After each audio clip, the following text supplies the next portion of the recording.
manatili sa bangka hanggang gabi. Pagkatapos ay ihagis ang isang kahoy na tabla bilang isang hagdan. Kinaumagahan, sinamantala ni Xiao Shuai ang pahinga ng tigre. Nang tingnan niya ang kanyang bitag, nakita niya ang malaking isda. Napahagulgol si Xiao Shuai at umiyak. Inihagis ni Xiao Shuai ang malaking isda sa bangka. Sa pagsapit ng gabi, hindi mabilang na kristal na malinaw na dikya ang lumitaw sa dagat. Biglang tumalon ang isang higanteng balyena mula sa tubig. Lahat ng pagkain at inuming tubig ay nahulog sa dagat.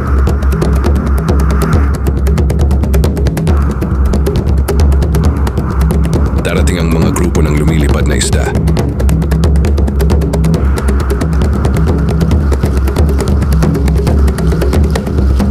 Kinuha niya ang patpat.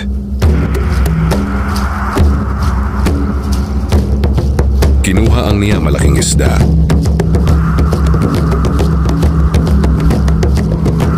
Sa wakas ay masunurin niyang kinain ang lumilipad na isda sa tabi niya. Pagkatapos ay nagsimulang kainin ang malaking isda.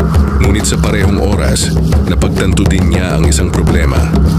Nakatingin kay Xiao Shuai na palapit ng palapit ang tigre. Nanginginig sa takot ang tigre.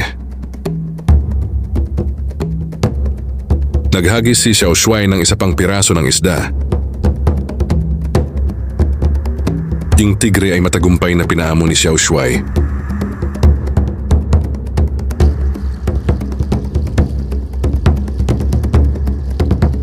Magpatugtog ng ilang musika para sa tigre sa iyong bakanteng oras. May nakitang barko sa di kalayuan.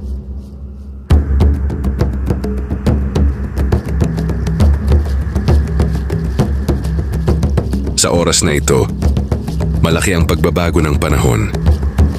Biglang nagkaroon ng marakas na bagyo sa dagat.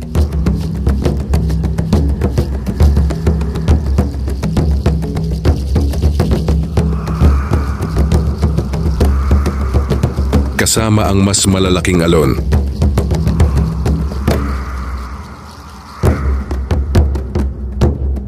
Umakyat siya sa lifeboat.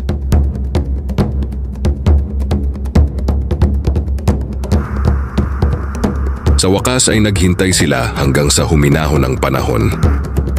Ngunit walang pagkain, walang sariwang tubig.